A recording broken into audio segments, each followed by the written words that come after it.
Price lord, hallelujah. ದೇವರ ನಾಮಕ್ಕೆ ಸ್ತೋತ್ರವಾಗಲಿ. ಪ್ರಾರ್ಥನೆ ಮಾಡಿಕೊಳ್ಳೋಣ. ಸರ್ವ ಸೃಷ್ಟಿಕರ್ತನಾದಂಥ ತಂದೆ, ಮಗ, ಪರಿಶುದ್ಧನಾದಂಥ ತ್ರಿಯೇಕ ದೇವರೇ, ನಿಮ್ಮ ಪರಿಶುದ್ಧ ನಾಮಕ್ಕೆ ಸ್ತೋತ್ರವಾಗಲಿ ಸ್ವಾಮಿ. ಈ ದಿವಸವೂ ಈ ಸಮಯವು ನಿಮ್ಮಿಂದ ನೇಮಕವಾದಂಥ ದಿವಸ ಸಮಯವಾಗಿದೆ. ಅದಕ್ಕಾಗಿ ಸ್ತೋತ್ರ. ಈ ದಿವಸದ ಸಂದೇಶದ ಭಾಗವನ್ನು ಕೂಡ ಹೇರಳವಾಗಿ ಆಶೀರ್ವದಿಸಿರಿ. ಇದನ್ನು ಕೇಳುತ್ತಿರುವಂಥ ನನ್ನ ಸಹೋದರ ಸಹೋದರಿಯನ್ನು ಕೂಡ ಚೆನ್ನಾಗಿ ಕೇಳಿ ಅರ್ಥ ಮಾಡಿಕೊಳ್ಳುವಂತೆ ಅವರನ್ನು ಕೂಡ ಆಶೀರ್ವದಿಸಿರಿ. ಯೇಸುವಿನ ನಾಮದಲ್ಲಿ ಪ್ರಾರ್ಥಿಸಿದ್ದೇನೆ ನಮ್ಮ ತಂದೆಯೇ. ಇದನ್ನು ಕೇಳುತ್ತಿರುವಂಥ ನನ್ನ ಸಹೋದರ ಸಹೋದರಿಯರೇ, ನಿಮಗೂ ಕೂಡ ನನ್ನ ನಮಸ್ಕಾರಗಳು. ಈ ದಿವಸದ ಸಂದೇಶದ ಭಾಗ ಯಾವುದೆಂದರೆ, ಯಾರೊಂದಿಗೆ ದೀಕ್ಷಾಸ್ನಾನ ಮಾಡಿಸಿಕೊಳ್ಳಬೇಕು. ಯಾರೊಂದಿಗೆ ದೀಕ್ಷಾಸ್ನಾನ ಮಾಡಿಸಿಕೊಳ್ಳಬೇಕು. ಚೆನ್ನಾಗಿ ಈ ಸಂದೇಶವನ್ನು ಅರ್ಥ ಮಾಡಿಕೊಳ್ಳಬೇಕು. ವಚನದ ಕಡೆಗೆ ಹೋಗೋಣ. ಯೆಶಾಯ 40ನೇ ಅಧ್ಯಾಯ 3-5. ಯೆಶಾಯ 40:3-5. ಇಗೋ, ಒಂದು ವಾಣಿ, ಅರಣ್ಯದಲ್ಲಿ ಯೆಹೋವನ ದಾರಿಯನ್ನು ಸರಿಪಡಿಸಿರಿ, ಅಡವಿಯಲ್ಲಿ ನಮ್ಮ ದೇವರಿಗೆ ರಾಜ ಮಾರ್ಗವನ್ನು ನೆಟ್ಟಗೆ ಮಾಡಿರಿ. ಎಲ್ಲ ಹಳ್ಳ ಕೊಳ್ಳಗಳು ಮುಚ್ಚಲ್ಪಡುವು, ಎಲ್ಲ ಬೆಟ್ಟ ಗುಡ್ಡಗಳು ತಗ್ಗಿಸಲ್ಪಡುವು. ಮಲೆನಾಡು ಬಯಲು ಸೀಮೆಯಾಗಬಹುದು, ಕೊರಕಲ ನೆಲವು ಸಮವಾಗುವುದು. ಯೆಹೋವನ ಮಹಿಮೆಯು ಗೋಚರವಾಗುವುದು. ಎಲ್ಲ ಮನುಷ್ಯರು ಒಟ್ಟಿಗೆ ಅದನ್ನು ಕಾಣುವರು. ಯೆಹೋವನ ಬಾಯೇ ಇದನ್ನು ನುಡಿದಿದೆ ಎಂದು ಒಬ್ಬನು ಕೂಗುತ್ತಾನೆ. ಎಷ್ಟೋ ಸಾವಿರ ವರ್ಷಗಳ ಹಿಂದೆ ಯೆಹೋವನು ಯೆಶಾಯನಿಗೆ ಹೇಳಿದಂಥ ಮಾತುಗಳು. ದೇವರ ನಾಮಕ್ಕೆ ಸ್ತೋತ್ರವಾಗಲಿ. ಇಗೋ, ಒಂದು ವಾಣಿ, ಅರಣ್ಯದಲ್ಲಿ ಯೆಹೋವನ ದಾರಿಯನ್ನು ಸರಿಪಡಿಸಿರಿ. ಅರಣ್ಯ ಅಂದರೆ ನಮ್ಮ ಶರೀರವು ಹಿಂದೆ ಬಹಳ ಒಂದು ಅರಣ್ಯಕ್ಕೆ ಅಂದರೆ ಕಾಡು ಮೇಡು ಕಲ್ಲು ಮುಳ್ಳುಗಳಿಂದ ಕೂಡಿದಂಥ ಪಾಪದಲ್ಲಿ ತುಂಬಿದ ಜೀವನವಾಗಿತ್ತು. ಅದನ್ನು ಸರಿಪಡಿಸಿರಿ ಅಂದರೆ ಸುವಾರ್ತೆಯನ್ನು ಸಾರಿ ದೀಕ್ಷಾಸ್ನಾನವನ್ನು ಮಾಡಿಸಿರಿ, ಅವರನ್ನು ಶುದ್ಧಿಗೊಳಿಸಿರಿ ಎಂಬುದಾಗಿ. ಅಡವಿಯಲ್ಲಿ ನಮ್ಮ ದೇವರಿಗೆ ರಾಜ ಮಾರ್ಗವನ್ನು ನೆಟ್ಟಗೆ ಮಾಡಿರಿ ಅಂದರೆ ನಮ್ಮ ಶರೀರ ಕೆಟ್ಟು ಹೋದಾಗ, ಪಾಪದಿಂದ ತುಂಬಿದಾಗ, ಅಡವಿಯಾದಾಗ, ಒಂದು ಕಾಡಾದಾಗ ಅದನ್ನು ನೀವು ಏನು ಮಾಡಿರಿ, ದೇವರು ಅಂಥವರ ಬಳಿಗೆ ಬರಲು ನೆಟ್ಟಗೆ ಮಾಡಿರಿ, ದೀಕ್ಷಾಸ್ನಾನವನ್ನು ಮಾಡಿಸಿರಿ ಎಂಬುದಾಗಿ. ಎಲ್ಲ ಹಳ್ಳ ಕೊಳ್ಳಗಳು ಮುಚ್ಚಲ್ಪಡು ಅಂದರೆ ಬೆಟ್ಟಗಳು ತನ್ನನ್ನು ತಾನೇ ಏರಿಸಿಕೊಂಡು ಯಾರೇ ನಾನಿಂಥವ್ರು ಅಂತ ಏರ್ತಾರೋ, ಅಥವಾ ಬಹಳ ಒಂದು ಹೀನ ಸ್ಥಿತಿಲಿ ಜಾತಿ ಮತ ಭೇದ ಮಾಡಿಕೊಂಡು ಯಾರು ತಗ್ಗಿಸಲ್ಪಡ್ತಾರೋ ಅವರೆಲ್ಲರೂ ಹಳ್ಳ ಕೊಳ್ಳಗಳು ಮುಚ್ಚಲ್ಪಡುವು. ಬೆಟ್ಟ ಗುಡ್ಡಗಳು ಅಂದರೆ ಮೇಲೆ ಏರಿಸಿಕೊಂಡವರು ತಗ್ಗಿಸಲ್ಪಡವರು, ತಗ್ಗಿಸಿಕೊಂಡವರು ಮೇಲೆ ಎತ್ತಲ್ಪಡುವರು ಅಂದರೆ ಗರ್ವ ಅಹಂಕಾರ ಆಸ್ತಿ ಐಶ್ವರ್ಯದಲ್ಲಿ ಅದನ್ನೇ ನಂಬಿ ಬದುಕುವವರನ್ನು ತಗ್ಗಿಸಲ್ಪಡುವುದು. ಏನು ಇಲ್ಲದ ಜಾತಿ ಮತ ಭೇದ ತಂದು ಯಾರನ್ನು ತುಳಿಯಲ್ಪಟ್ಟಿದ್ದಾರೋ ಅವರನ್ನು ಮೇಲೆ ತರಲಾಗುವುದೆಂಬುದಾಗಿ ಅದು ಈಗಾಗಲೇ ನಡೀತಾ ಇದೆ. ನನ್ನ ಸಹೋದರ ಸಹೋದರಿಯರೇ, ಮಲೆನಾಡು ಬಯಲು ಸೀಮೆಯಾಗುವುದು, ಕೊರಕಳ ನೆಲವು ಸಮವಾಗುವುದು. ಬಹಳ ಮಲೆನಾಡು ಅಂದರೆ ಐಶ್ವರ್ಯ ತುಂಬಿದಂಥವು, ಹಣ ಅಹಂಕಾರದಿಂದ ತುಂಬಿದವರು, ಮಳೆ ಬೆಳೆ ಇಲ್ಲದೆ ಬಿಸಿಲಿಂದಾಗಿ ಖಂಡಿತವಾಗಿ ಅಂಥವರು ಬಹಳ ಹಿಂಸೆಯನ್ನು ಅನುಭವಿಸಬೇಕಾಗುತ್ತದೆ, ತಗ್ಗಿಸಲ್ಪಡುವರು. ಕೊರಕಳ ನೆಲವು ಏನು ಗೊತ್ತಿಲ್ಲದೆ ಪಾಪದಲ್ಲಿ ಜೀವಿಸುವವರು, ಅಂಥವರಿಗೆ ಸುವಾರ್ತೆ ಹೋಗಿ ದೇವರು ಅವರನ್ನು ಮೇಲಕ್ಕೆ ತರುವರೆಂಬುದಾಗಿ ಇದು ಕೂಡ ಇವತ್ತು ನಡೆಯುತ್ತಲೇ ಇದೆ. ಯೆಹೋವನ ಮಹಿಮೆಯು ಗೋಚರವಾಗುವುದು.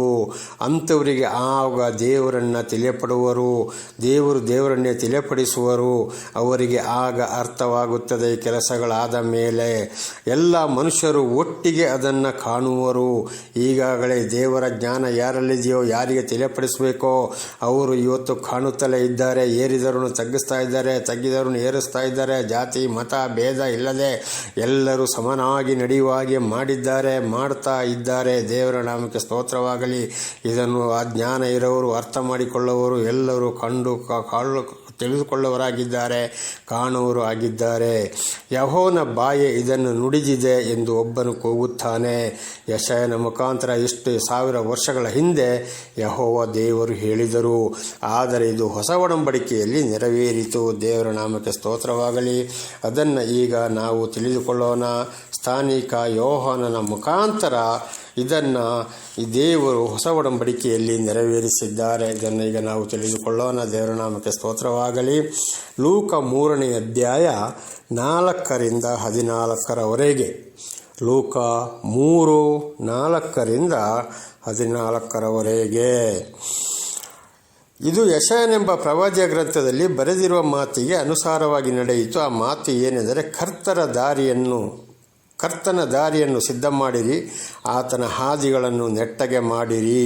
ಅಂದರೆ ದೇವರು ನಮ್ಮ ಬಳಿಗೆ ಬರಬೇಕಾದ್ರೆ ಎಲ್ಲ ಪಾಪಗಳನ್ನ ಒಪ್ಪಿಕೊಂಡು ದೀಕ್ಷಾಸ್ನಾನ ಮಾಡಿಸಿಕೊಳ್ಳಿರಿ. ಆಮೇಲೆ ಹಿಂದಿನ ಮಾರ್ಗಕ್ಕೆ ಹೋಗಬೇಡಿರಿ. ಹಾಗೆ ಮಾತ್ರ ದೇವರು ನಿಮ್ಮ ಬಳಿಗೆ ಬರಬಹುದು ಎಂಬುದಾಗಿ. ಎಲ್ಲ ಹಳ್ಳ ಕೊಳ್ಳಗಳು ಮುಚ್ಚಲ್ಪಡುವು. ನಾನಾ ರೀತಿ ದೇವರನ್ನು ಅರಿಯದೆ ನಾನಾ ರೀತಿ ಪಾಪ, ಕಷ್ಟ, ಸಂಕಟ, ದುಃಖದಲ್ಲಿ ಬಿದ್ದಿರುವಾಗ ಅಂಥವರನ್ನು ದೇವರು ಮೇಲೆ ತರುತ್ತಾರೆ, ಶುದ್ಧೀಕರಿಸುತ್ತಾರೆ ಎಂಬುದಾಗಿ.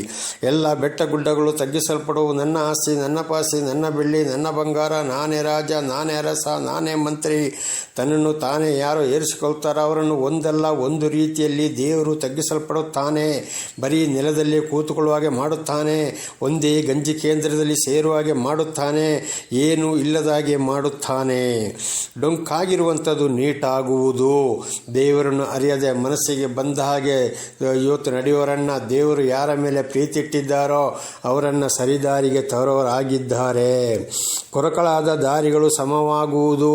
ನಾನಾ ರೀತಿ ಪಾಪಗಳು ತುಂಬಿದವರನ್ನು ಅಥವಾ ನಾನಾ ರೀತಿ ಪಾಪಗಳಿಂದ ತುಂಬಿ ಕಷ್ಟ, ಸಂಕಟ, ದುಃಖದಲ್ಲಿ ಜೀವಿಸುತ್ತಿರುವವರನ್ನು ದೇವರು ಸರಿದಾರಿಗೆ ತರುವವರಾಗಿದ್ದಾರೆ, ಶುದ್ಧೀಕರಿಸುವವರಾಗಿದ್ದಾರೆ. ಎಲ್ಲ ಮನುಷ್ಯರು ದೇವರಿಂದ ಸಿದ್ಧವಾಗುವ ರಕ್ಷಣೆಯನ್ನು ಕಾಣುವರು ಎಂಬುದಾಗಿ ಅಡವಿಯಲ್ಲಿ ಕೂಗುವವನ ಶಬ್ದ ಹೊಂದಿದೆ. ಎಲ್ಲ ಮನುಷ್ಯರು ದೇವರ ರಕ್ಷಣೆಯನ್ನು ಕಾಣ್ತಾರೆ ಅಂತೇಳಿ ಖಂಡಿತವಾಗಿ ಎಲ್ಲರಿಗೂ ಗೋಚರವಾಗಬಹುದು. ಆದರೆ ದೇವರು ಯಾರನ್ನು ಆರಿಸಿಕೊಂಡರೋ, ಯಾರನ್ನ ಮೇಲೆ ಪ್ರೀತಿ ಇಟ್ಟಿದ್ದಾರೋ, ಯಾರನ್ನು ಶುದ್ಧೀಕರಿಸ್ತಾರೋ ಅವರನ್ನು ಖಂಡಿತವಾಗಿ ದೇವರು ನಡೆಸ್ತಾರೆ. ಮತ್ತು ಎಲ್ಲ ಮನುಷ್ಯರಿಗೆ ಆವಾಗ ದೇವರನ್ನು ಅರ್ಥವಾಗುವ ಹಾಗೆ ದೇವರು ಮಾಡುವವರಾಗಿದ್ದಾರೆ. ಈ ರೀತಿ ಇದ್ದಿನ ಇದ್ದ ಹಾಗೆ ಖಂಡಿತವಾಗಿ ಬೆಂಕಿಯ ಚೂರಾಗೆ ಯಾರು ಮಾತನಾಡುತ್ತಾರೋ ಅಂಥವರ ಮುಖಾಂತರ ಇವತ್ತು ದೀಕ್ಷಾಸ್ನಾನ ಮಾಡಿಸಿಕೊಳ್ಳಬೇಕಾಗಿದೆ. ಸುಮ್ಮನೆ ಆದರೂ ಆಗ ನಾವು ಹಿಂದಿನ ವಚನದಲ್ಲಿ ನಾವು ಸಂದೇಶದಲ್ಲಿ ತಿಳ್ಕೊಂಡಿದ್ದೇವೆ. ಒಂದು ಚೊಂಬಲ್ಲಿ ಗ್ಲಾಸಲ್ಲಿ ಆ ನೀರು ತಗೊಂಡು ಸಿಮೆಂಟ್ ಟ್ಯಾಂಕಲ್ಲಿ ದೀಕ್ಷಾಸ್ನಾನ ತಗೊಂಡು ನಿನ್ನ ಪಾಪ ತೊಳ್ಕೊ ಎಂಬುದಾಗಿ.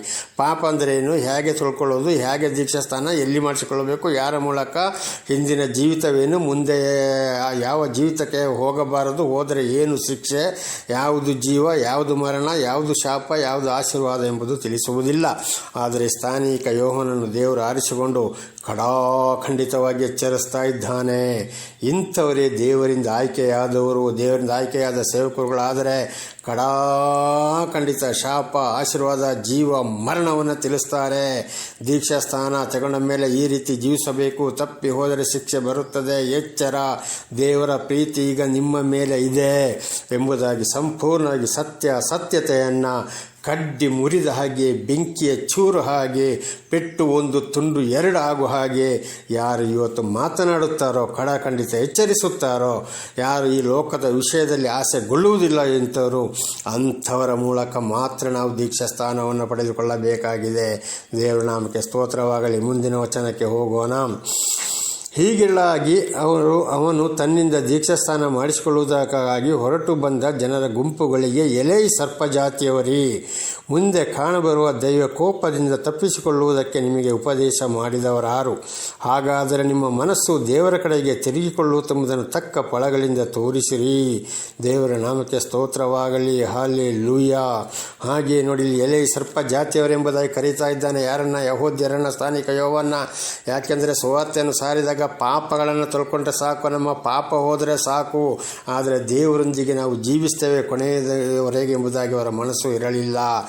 ಆದುದರಿಂದ ಅವರ ಮನಸ್ಸನ್ನು ಅರ್ಥ ಮಾಡಿಕೊಂಡು, ಎಲೆ ಈ ಸರ್ಪ ಜಾತಿಯವರೇ, ದೇವರ ಕೋಪದಿಂದ ತಪ್ಪಿಸಿಕೊಳ್ಳುವಂತ ನಿಮಗೆ ಯಾರು ಎಚ್ಚರಿಸಿದರು ಎಂಬುದಾಗಿ. ಹೀಗಿರುವಾಗ ನಾವು ದೀಕ್ಷಾಸ್ಥಾನ ಪಡೆದುಕೊಂಡು ಕೂಡ ಪ್ರಯೋಜನ ಇಲ್ಲ. ಸಂಪೂರ್ಣವಾಗಿ ನಮ್ಮ ಮನಸ್ಸನ್ನು, ಮುಂದಿನ ಜೀವಿತವನ್ನು ದೇವರಿಗೆ ಒಪ್ಪಿಸಿ ಕೊಡವರಾಗಿರಬೇಕು ದೀಕ್ಷಾಸ್ಥಾನ ಪಡೆಯಬೇಕಾದರೆ. ಹಾಗಾದರೆ ನಿಮ್ಮ ಮನಸ್ಸು ದೇವರ ಕಡೆಗೆ ತಿರುಗಿ ತಂಬಿದನ್ನು ತಕ್ಕ ಫಲಗಳಿಂದ ತೋರಿಸಿರಿ ಎಂಬುದಾಗಿ ಹೇಳ್ತಾ ಇದ್ದಾನೆ. ಬೇಗ ಸಭೆಗೆ 1 ವಾರ, 2 ವಾರ, 1 ತಿಂಗಳು ಬಂದರೆ ನಿಮ್ಮ ಪಾಪ ತೊಳ್ಕೊಳ್ಳಿ, ದೀಕ್ಷಾಸ್ಥಾನ ತೊಳ್ಕೊಳ್ಳಿ ಎಂಬುದಾಗಿ ಹೇಳುತ್ತಾರೆ. ಅದೆಲ್ಲ ಸಹೋದರ ಸಹೋದರಿ, ದೇವರ ವಶವನ್ನು ಸರಿಯಾಗಿ ಸಾರಿ ಬಹಳ ದಿವಸವು ಬಿಟ್ಟ ನಂತರ ನಮ್ಮ ಮನಸ್ಸನ್ನು ದೇವರ ಕಡೆಗೆ ತಿರುಗಿಸಿಕೊಂಡು ನಾವು ಶುದ್ಧರಾಗಲು ಮನಸ್ಸು ಮಾಡಬೇಕು. ಒಳ್ಳೆಯ ಒಂದು ಸೇವಕನಾದರೆ ಆಮೇಲೆ ಬಹಳ ದಿವಸ ಅವರನ್ನು ಪರಿಶೋಧನೆ ಮಾಡ್ತಾನೆ, ಸರಿಯಾದ ವಾಕ್ಯಗಳನ್ನು ತಿಳಿಸಿ. ಆಗ ಅವರ ಮನಸ್ಸು, ಅವರ ನಡೆ, ನುಡಿ, ಕಾರ್ಯಗಳು ದೇವರಿಗೆ ಮೆಚ್ಚುಗೆ ಮೆಚ್ಚುಗೆ ಆಯಿತು ಎಂಬುದಾಗಿ ಆದರೆ ಮಾತ್ರ ಅವರು ಅಂಥವರು ದೀಕ್ಷಾಸ್ಥಾನವನ್ನು ಕೊಡುತ್ತಾರೆ. ಇಲ್ಲದಿದ್ದರೆ ದೀಕ್ಷಾಸ್ಥಾನವನ್ನು ಕೊಡುವುದಕ್ಕೆ ಹೋಗುವುದಿಲ್ಲ. ಇವತ್ತು ಆತುರ ಪಟ್ಟು 1 ವಾರ 2 ವಾರ 1 ತಿಂಗಳು ಬಂದು ದೀಕ್ಷಾಸ್ಥಾನ ಅಂತ ಹೇಳಿದರೆ ಖಂಡಿತವಾಗಿ ತೆಗೆದುಕೊಳ್ಳಲು ಹೋಗಬೇಡಿ. ನಿಜವಾದ ಸೇವಕರಾದರೆ ಹಾಗೆ ಕೊಡುವುದಿಲ್ಲ. ಹಲ್ಲೆಲೂಯಾ. 9ನೇ ವಚನ, ಈಗಲೇ ಮರಗಳ ಬೇರಿಗೆ ಕೊಡಲಿ ಹಾಕಿಯದೆ ಒಳ್ಳೆ ಫಲವನ್ನು ಕೊಡದ ಪ್ರತಿಯೊಂದು ಮರವನ್ನು ಕಡಿದು ಬೆಂಕಿಯಲ್ಲಿ ಹಾಕುವುದು ಎಂದು ಹೇಳಿದನು. ಈಗಾಗಲೇ ಏನು ಮಾಡ್ತಾರೆ, ಒಳ್ಳೆ ಸೇವಕನಾದರೆ ನೀವು ಶಾಪದಿಂದ ತುಂಬಿದ್ದೀರಿ, ಪಾಪದಿಂದ ತುಂಬಿದ್ದೀರಿ, ಶಿಕ್ಷೆಯನ್ನು ಅನುಭವಿಸಿದ್ದೀರಿ. ಈಗ ದೇವರು ನಿಮ್ಮನ್ನು ಕ್ಷಮಿಸ್ತಾನೆ. ದೀಕ್ಷಾಸ್ಥಾನಕ್ಕೆ ನಿಮಗೆ ದೇವರು ದೀಕ್ಷಾಸ್ಥಾನವನ್ನು ಕೊಡಿಸ್ತಾ ಇದ್ದಾನೆ. ಆದರೆ ಇನ್ನು ಮುಂದೆಗೆ ನೀವು ಈ ರೀತಿಯಲ್ಲಿ ಜೀವಿಸಬೇಕು. ಹಿಂದಿನ ಜೀವಿತವನ್ನು ಬಿಟ್ಟು ಜೀವಿಸಬೇಕು. ಒಂದು ವೇಳೆ ಜೀವಿಸದೆ ಹೋದರೆ ಬಹಳ ಶಿಕ್ಷೆಯನ್ನು ಅನುಭವಿಸಬೇಕಾಗುತ್ತದೆ ಎಂಬುದಾಗಿ ಈ 9ನೇ ವಚನದ ಅರ್ಥವು ನಮಗೆ ತಿಳಿಸಲ್ಪಡುತ್ತದೆ. 10ನೇ ವಚನ, ಆಗ ಗುಂಪಿನ ಜನರು, ಹಾಗಾದರೆ ನಾವೇನು ಮಾಡಬೇಕೆಂದು ಅವನನ್ನು ಕೇಳಿದಕ್ಕೆ ಅವನು, 2 ಅಂಗಿಗಳುಳ್ಳವರು ಇಲ್ಲದವನಿಗೆ 1 ಕೊಡಲಿ, ಆಹಾರ ಉಳ್ಳವನು ಇಲ್ಲದವನಿಗೆ ಕೊಡಲಿ ಎಂದು ಅವರಿಗೆ ಹೇಳಿದರು. ಹಾಗೆ ನೋಡಿ, ನಿಮಗಿರುವುದನ್ನು ಇಲ್ಲದವರಿಗೆ ದಾನ, ಊಟ, ಉಪಚಾರ, ಬಟ್ಟೆಗಳಲ್ಲಿ ಪ್ರತಿಯೊಂದರಲ್ಲಿ ಕೂಡ ಇಲ್ಲದವರಿಗೆ ನೀವು ದಾನ ಧರ್ಮ ಮಾಡಬೇಕು ಎಂಬುದಾಗಿ ಹೇಳ್ತಾ ಇದ್ದಾನೆ. 12ನೇ ವಚನ, ಸುಂಕದವರು ಸಹ ದೀಕ್ಷಾಸ್ನಾನ ಮಾಡಿಸಿಕೊಳ್ಳಬೇಕೆಂದು ಬಂದು, ಗುರುವೇ ನಾವೇನು ಮಾಡಬೇಕೆಂದು ಅವನನ್ನು ಕೇಳಲು ಅವನು ನೇಮಿಸಿದ ಅಸಲಿಗಿಂತ ಹೆಚ್ಚಾಗಿ ಏನು ಎಳಕೊಳ್ಳಬೇಡಿರಿ ಎಂದು ಅವರಿಗೆ ಹೇಳಿದರು. ನಿಮಗೆ ಎಷ್ಟೊಂದು ವ್ಯಾಪಾರ ಆಗ್ಬೋದು, ಸಂಬಳ ಆಗ್ಬೋದು, ಏನೇ ಆಗ್ಬೋದು, ಎಷ್ಟು ಗೊತ್ತುಪಡಿಸಿದ್ದಾರೋ ಅದರಲ್ಲೇ ನೀವು ಜೀವನ ಮಾಡಿರಿ. ಅದಕ್ಕಿಂತ ಹೆಚ್ಚಾಗಿ ಯಾರಿಂದಲೂ ಏನು ದುಡ್ಡಾಗಲಿ, ಹಣ ಕಾಸು ಅಥವಾ ಯಾವುದೋ ಒಂದು ಆಗಲಿ ನೀವು ಹೆಚ್ಚಾಗಿ ಎಳೆದುಕೊಳ್ಳಬೇಡಿರಿ. ಲಂಚ ತೆಗೆದುಕೊಳ್ಳಬೇಡಿರಿ. ಅನ್ಯಾಯವಾದ ಸಂಪಾದನೆ ಬೇಡ. ಪ್ರತಿಯೊಬ್ಬರು ಕೂಡ ಅನ್ಯಾಯವಾಗಿ ಏನೂ ಸಂಪಾದನೆ ಮಾಡಬಾರದು ಎಂಬುದಾಗಿ ಯೋಹಾನನು ಕಡಾಖಂಡಿತ ತಿಳಿಸುತ್ತಾ ಇದ್ದಾನೆ. ಸಿಪಾಯಿಗಳು ಸಹ ಬಂದು ನಾವು ಏನು ಮಾಡಬೇಕೆಂದು ಅವನನ್ನು ಕೇಳಿದಾಗ ಅವನು ಅವರಿಗೆ, ಯಾರನ್ನಾದರೂ ಬೆದರಿಸಬೇಡಿರಿ, ಯಾರ ಮೇಲಾದರೂ ಸುಳ್ಳು ದೂರು ತಂದು ದುಡ್ಡು ಕಸಿಕೊಳ್ಳಬೇಡಿರಿ, ನಿಮ್ಮ ಸಂಬಳದಲ್ಲಿ ತೃಪ್ತರಾಗಿರಿ ಎಂದು ಹೇಳಿದನು. ದೇವರ ನಾಮಕ್ಕೆ ಸ್ತೋತ್ರವಾಗಲಿ. ಹಾಗೆ ಇವತ್ತು ಸರ್ಕಾರಿ ಕೆಲಸದವರು ಕೂಡ ಇಲ್ಲದನ್ನು ಹೇಳಿ ಲಂಚ ತೆಗೆದುಕೊಳ್ಬೇಡಿರಿ, ಕಮಿಷನ್ ತಗೊಳ್ಬೇಡಿರಿ, ಅನ್ಯಾಯವಾಗಿ ಸಂಪಾದನೆ ಮಾಡಬೇಡ್ರಿ. ಅನ್ಯಾಯದ ಸಂಪಾದನೆ ನಿಮಗೆ ಬೇಡವೇ ಬೇಡ. ಸರ್ಕಾರದಿಂದ ನ್ಯಾಯ ರೀತಿಯಲ್ಲಿ ನಿಮಗೆ ಸಿಕ್ಕುವ ಸಂಬಳದಿಂದ ನೀವು ತೃಪ್ತರಾಗಿರಿ. ಯಾರ ಮೇಲೆಯೂ ಸುಳ್ಳು ಹೇಳಿ ದುಡ್ಡಿಗಾಗಿ ಇವತ್ತು ಅವರ ಮನಸ್ಸನ್ನು ಬೇಸರಗೊಳಿಸಬೇಡಿರಿ.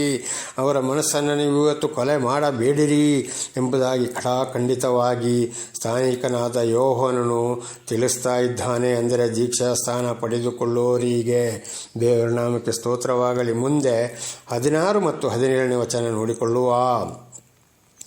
ಮನಸ್ಸಿನಲ್ಲಿ ವಿಚಾರ ಮಾಡಿಕೊಳ್ಳುತ್ತಿರಲು ಯೋಹಾನನು ಅವರೆಲ್ಲರಿಗೆ, ನಾನಂತೂ ನಿಮಗೆ ನೀರಿನ ದೀಕ್ಷಾಸ್ನಾನ ಮಾಡಿಸುವನು, ಆದರೆ ನನಗಿಂತ ಶಕ್ತನು ಬರುತ್ತಾನೆ. ಆತನ ಕೆರಗಳ ಬಾರನ್ನು ಬಿಚ್ಚುವುದಕ್ಕೂ ನಾನು ಯೋಗ್ಯನಲ್ಲ. ಆತನು ಪವಿತ್ರಾತ್ಮನಲ್ಲಿಯೂ ಬೆಂಕಿಯಲ್ಲೂ ನಿಮಗೆ ಸ್ನಾನ ಮಾಡಿಸುವನು. ಈಗ ನೀವು ಒಪ್ಪಿಕೊಂಡಿದ್ದೀರಿ, ನಾನಂತೂ ಆಯಿತು, ನಾವು ದೇವರ ವಾಕ್ಯದಂತೆ ನಡೆಯುತ್ತೇವೆ ಎಂಬುದಾಗಿ ನೀವು ಒಪ್ಪಿಕೊಂಡಿದ್ದೀರಿ. ನಾನು ನಿಮಗೆ ನೀರಿನಲ್ಲಿ ದೀಕ್ಷಾಸ್ನಾನವನ್ನು ಮಾಡಿಸುತ್ತೇನೆ, ಅಂದರೆ ತಂದೆ ಮಗ ಪರಿಶುದ್ಧಾತ್ಮನ ಹೆಸರಿನಲ್ಲಿ. ಆದರೆ ಇನ್ನೊಬ್ಬರು ಬರ್ತಾರೆ, ಅವರು ಪವಿತ್ರಾತ್ಮರಿಂದಲೂ ಅಗ್ನಿಯಿಂದಲೂ, ಅಂದರೆ ನೀರಿನಿಂದ ದೀಕ್ಷಾಸ್ಥಾನ ಆದ ಮೇಲೆ ಏನು ಒಪ್ಪಂದ ಮಾಡಿದ್ದೀರೋ ಅದನ್ನು ಯೇಸು ಸ್ವಾಮಿ ಕೇಳೋರಾಗಿದ್ದಾರೆ, ತಂದೆ ಮಗ ಮತ್ತು ಪರಿಶುದ್ಧಾತ್ಮ. ಆಮೇಲೆ ಸರಿಯಾಗಿ ನಡ್ಕೊಂಡ್ರೆ ಆಶೀರ್ವಾದ, ಇಲ್ಲದಿದ್ದರೆ ಬಹಳ ಶಿಕ್ಷೆಯನ್ನು ಅಲ್ಲಿ ಕೂಡ ಪಡೆಯಬೇಕಾಗ್ತದೆ ಎಂಬುದಾಗಿ ಯೋಹಾನನು ಖಂಡಿತವಾಗಿ ಎಚ್ಚರಿಸುತ್ತಾನೆ. 17ನೇ ವಚನ, ಆತನು ಮರವನ್ನು ಕೈಯಲ್ಲಿ ಹಿಡಿದಿದ್ದಾನೆ, ತನ್ನ ಕಣದಲ್ಲಿಯ ರಾಶಿಯನ್ನು ತೂರಿ ಹಸನು ಮಾಡಿ ತನ್ನ ಗೋಧಿಯನ್ನು ಕಣದಲ್ಲಿ ತುಂಬಿಸಿಕೊಳ್ಳುವುದಕ್ಕಿದ್ದಾನೆ. ಹೊಟ್ಟನ್ನು ಆರದ ಬೆಂಕಿಯಲ್ಲಿ ಸುಟ್ಟು ಬಿಡುವನು ಎಂದು ಉತ್ತರ ಕೊಟ್ಟನು. ದೇವರ ನಾಮಕ್ಕೆ ಸ್ತೋತ್ರನು. ಆತನು ಮರವನ್ನು ಕೈಯಲ್ಲಿ ಹಿಡಿದಿದ್ದಾನೆಂದರೆ ಜನಗಳನ್ನು ಶೋಧನೆಗೆ ಒಳಪಡಿಸ್ತಾನೆ.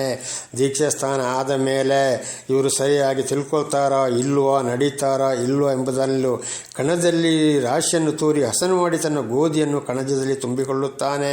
ಇವತ್ತು ರೈತನು ಏನು ಮಾಡ್ತಾನೆ, ಗೋಧಿಯನ್ನು ತೂರಿ ಬಿಡ್ತಾನೆ.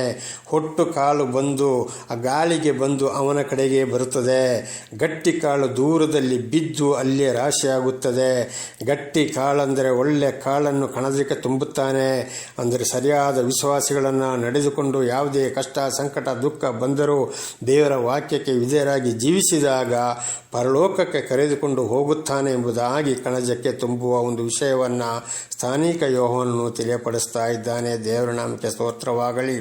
ಹೊಟ್ಟನ್ನು ಆರದ ಬೆಂಕಿಯಲ್ಲಿ ಸುಟ್ಟು ಬಿಡುವನೆಂದರೆ ದೀಕ್ಷಾಸ್ಥಾನ ಪಡೆದುಕೊಂಡ ಮೇಲೆ ಕೂಡ ಹಿಂದಿನ ಜೀವಿತವನ್ನು ಬಿಡದೆ ಚರ್ಚಿಗೆ ಹೋಗ್ಬೋದು, ಪ್ರಾರ್ಥನೆ ಮಾಡ್ಬೋದು, ದಾನ ಧರ್ಮ ಮಾಡ್ಬೋದು, ಹಾಡು ಹಾಡ್ಬೋದು, ಕುಣಿಬೋದು, ಅಥವಾ ನಾವು ಪ್ರಸಂಗ ಮಾಡ್ಬೋದು, ಸಾಕ್ಷಿ ಹೇಳ್ಬೋದು. ಹಿಂದಿನ ಜೀವಿತವನ್ನು ಬಿಡದೆ ಹೋದರೆ ಖಂಡಿತವಾಗಿ ಲೋಕದಲ್ಲಿಯೂ ಶಾಂತಿ ಸಮಾಧಾನ ಇಲ್ಲ. ನ್ಯಾಯ ತೀರ್ಪಿನ ದಿವಸ ಒಂದೇ ಒಂದು ಮಾತು, ಧರ್ಮವನ್ನು ಮೀರಿ ನಡೆದ ಅಧರ್ಮಿಗಳೇ ನನ್ನಿಂದ ತೊಲಗಿ ಹೋಗಿರಿ ಎಂಬುದಾಗಿ ಮತ್ತಾಯ 7ನೇ ಅಧ್ಯಾಯದಲ್ಲಿ ಈ ವಾಕ್ಯವನ್ನು ನಾವು ಓದಿಕೊಳ್ಳಬಹುದು. ದೇವರ ನಾಮಕ್ಕೆ ಸ್ತೋತ್ರವಾಗಲಿ. ಹಾಲೆಲೂಯ. ನೋಡಿ, ದೀಕ್ಷಾಸ್ಥಾನ ಪಡೆಯುವರಿಗೆ ಈಗ ಸ್ಥಾನಿಕನಾದ ಯೆಹೋವನು ಎಷ್ಟೋ ಸಾವಿರ ವರ್ಷಗಳ ಹಿಂದೆ ಯೆಹೋವದವರು ಯೆಶಾಯನ ಮೂಲಕ ತಿಳಿಸಿದ್ದರು. ಅದನ್ನು ಹೊಸ ಒಡಂಬಡಿಕೆಯಲ್ಲಿ ಸ್ಥಾನಿಕನಾದ ಯೆಹೋವನ ಮೂಲಕ ಆ ದೇವರು ಇವತ್ತು ನಮಗೆ ತಿಳಿಯಪಡಿಸಿದ್ದಾರೆ, ಈಗಲೂ ಪಡಿಸುತ್ತಲೇ ಇದ್ದಾರೆ. ಹಾಗೆ ನಿಜವಾದ ಸೇವಕರಾದರೆ, ದೇವರಿಂದ ಆಯ್ಕೆಯಾದವರಾದರೆ ಖಂಡಿತ ಆಗಲೇ ಹೇಳಿದ ಹಾಗೆ ಶಾಪ, ಆಶೀರ್ವಾದ, ಜೀವ, ಮರಣವನ್ನು ತಿಳಿಸಿ ದೀಕ್ಷಾಸ್ಥಾನ ಪಡೆದುಕೊಂಡ ಮೇಲೆ ಯಾವ ರೀತಿ ಜೀವಿಸಬೇಕು, ಇಲ್ಲದ್ರೆ ಯಾವ ರೀತಿ ಶಿಕ್ಷೆ ಬರ್ತದೆ, ಈ ಭೂಲೋಕದಲ್ಲಿ ಶಾಂತಿ ಸಮಾಧಾನ ಇರುವುದಿಲ್ಲ, ನಾಡಿದ್ದು ನರಕವೇ ಗತಿ ಎಂಬುದಾಗಿ ಖಂಡಿತವಾಗಿ ಎಚ್ಚರಿಸಿ, ಅವರು ಯಾರು ಇವತ್ತು ಎಚ್ಚರಿಸ್ತಾರೋ ಖಂಡಿತವಾಗಿ ಇಂಥವರ ಮುಖಾಂತರ ನಾವು ದೀಕ್ಷಾಸ್ಥಾನವನ್ನು ಪಡೆದುಕೊಳ್ಳಬೇಕು. ದೇವರ ನಾಮಕ್ಕೆ ಸ್ತೋತ್ರವಾಗಲಿ. ಅದು ಎಚ್ಚರಿಸಿದರೆ ಮಾತ್ರ ಸಾಲದು.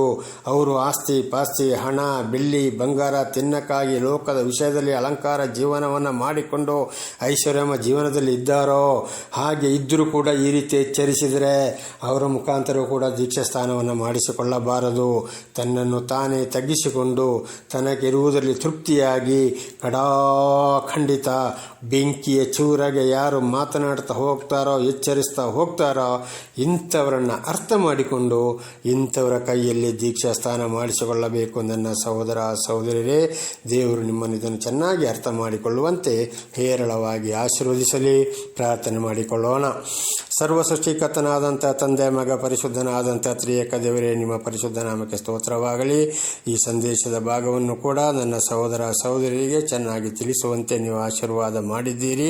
ಅವರು ಕೂಡ ಇದನ್ನು ಚೆನ್ನಾಗಿ ಅರ್ಥ ಮಾಡಿಕೊಂಡು ಜೀವಿಸಿ ಇತರರಿಗೂ ಕೂಡ ಇದನ್ನು ಸಾಕ್ಷಿ ಹೇಳುವಂತೆ ಅವರನ್ನು ಕೂಡ ಹೇರಳವಾಗಿ ಆಶೀರ್ವದಿಸಿರಿ. ಯೇಸುವಿನ ನಾಮದಲ್ಲಿ ಪ್ರಾರ್ಥಿಸಿದ್ದೇನೆ ನಮ್ಮ ತಂದೆ, ಆಮೇನ್.